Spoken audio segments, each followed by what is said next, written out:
Hi అండి. అందరికీ నమస్కారం. Welcome to my channel. ఈ వీడియోలో ఏపీ ప్రభుత్వ ఉద్యోగులకు డీఏ 10.92% చెల్లింపులపై సంచలనం.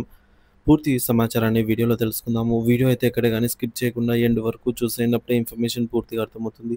అలాగే వీడియో చూస్తున్న ప్రతి ఒక్కరు వీడియోకైతే లైక్ చేయండి ఫ్రెండ్స్. ఈ వీడియోని తోటి ఉద్యోగ పెన్షన్ మిత్రులతో అయితే షేర్ చేయండి. కొత్తగా మన ఛానల్‌ని చూస్తున్నవారు ఇంకా ఎవరైనా సబ్స్క్రైబ్ చేసుకోకుంటే వెంటనే మన ఛానల్‌ని అయితే సబ్స్క్రైబ్ చేసుకోండి. దీని ద్వారా నేను చేసే లేటెస్ట్ వీడియోస్ అన్నీ మీ వరకు రీచ్ అవుతాయి. ఇక ఆలస్యం చేయకుండా వివరాల్లోకైతే వెళ్ళిపోదాము. ఫ్రెండ్స్, ఇక విషయానికి వచ్చినట్లయితే ఆంధ్రప్రదేశ్ రాష్ట్ర ప్రభుత్వ ఉద్యోగులకు సంబంధించిన డీఏ బకాయిలు మరియు ప్రస్తుత పరిస్థితి. ఆంధ్రప్రదేశ్ రాష్ట్ర ప్రభుత్వ ఉద్యోగులు ప్రస్తుతం 10.92% డిఎన్ఎస్ అలవెన్స్ డీఏ బకాయిలను అయితే ఎదుర్కొంటున్నారు. ఈ వీడియోలో డీఏ బకాయిల పూర్తి వివరాలను, వాటి విడుదల గురించి తెలుసుకుందాము. ముందుగా పెండింగ్‌లో ఉన్న డీఏ బకాయిలను దసరా కానుకగా విడుదల చేయాలని కోరుకుంటున్న ప్రతి ఒక్కరు కూడా ఈ వీడియోని లైక్ చేసి తోటి ఉద్యోగ మిత్రులతో అయితే షేర్ చేయండి. గత డీఏ బకాయిల విడుదల. ప్రభుత్వ ఉద్యోగులకు సంబంధించి 2018 నుంచి 2023 వరకు ఉన్న అన్ని డీఏ బకాయిలను ప్రభుత్వం విడుదల చేసింది. ఇది ఒక సానుకూల పరిణామం అయినప్పటికీ ప్రస్తుత ఆర్థిక సంవత్సరాలలో పేరుకుపోయిన బకాయిలు ఆందోళన కలిగిస్తున్నాయి.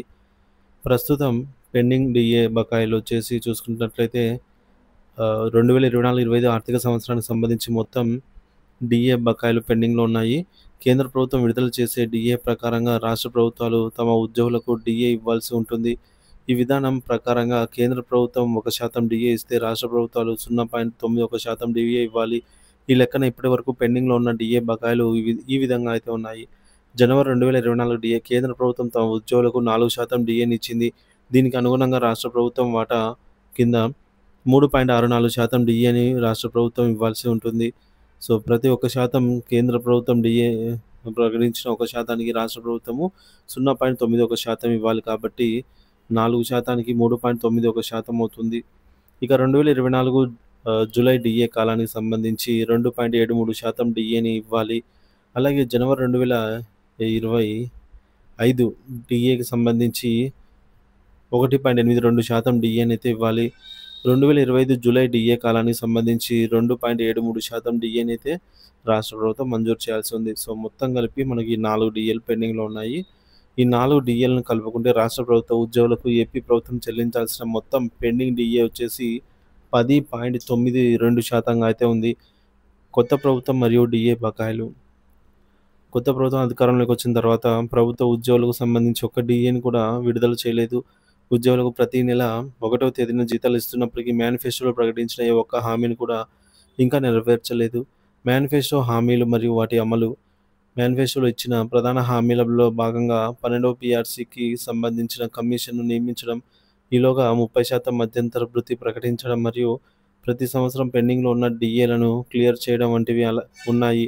అలాగే పెండింగ్‌లో ఉన్న అన్ని రకాల బకాయిలను విడతల వారీగా, దశల వారీగా జమ చేస్తామని చెప్పడం జరిగింది. ఈ హామీలను అంచనా వేయడం ప్రారంభించాలి. ఇప్పటికే సంక్షేమ పథకాలపై పూర్తి దృష్టి పెట్టినటువంటి ప్రభుత్వం మేనిఫెస్టోలో ప్రకటించిన విధంగా సంక్షేమ పథకాలను పూర్తి చేసింది. ప్రతి ఒక్క సంక్షేమ పథకాన్ని పేదలకు అందించడం జరిగింది. తక్షణ చర్యలు అవసరము. రాష్ట్ర ప్రభుత్వ ఉద్యోగులకు సంబంధించి పెండింగ్‌లో ఉన్న అన్ని అంశాలను ఇప్పుడు దసరా పండుగను పురస్కరించుకొని ఒక్కొక్కటిగా క్లియర్ చేయాలి. మొత్తం మీద పెండింగ్‌లో ఉన్న 10.92% డీఏ బకాయిలను తక్షణమే విడుదల చేయాలి. ఇది ఉద్యోగులకు ఆర్థిక భరోసాతో పాటుగా ప్రభుత్వ పనితీరుపై నమ్మకాన్ని పెంచుతుంది. ప్రభుత్వ ఉద్యోగులకు డీఏ బకాయిల విడుదల కేవలం ఆర్థిక అంశం మాత్రమే కాదు, ఇది వారి నైతిక స్థైర్యాన్ని, పనితీరును కూడా ప్రభావితం చేస్తుంది. ప్రభుత్వం ఈ అంశంపై తక్షణ దృష్టి సారించి ఉద్యోగుల పెండింగ్ డీఏ బకాయిలను విడుదల చేయాలనైతే ఉద్యోగ పెన్షనర్స్ ఆశిస్తూ ఉన్నారు.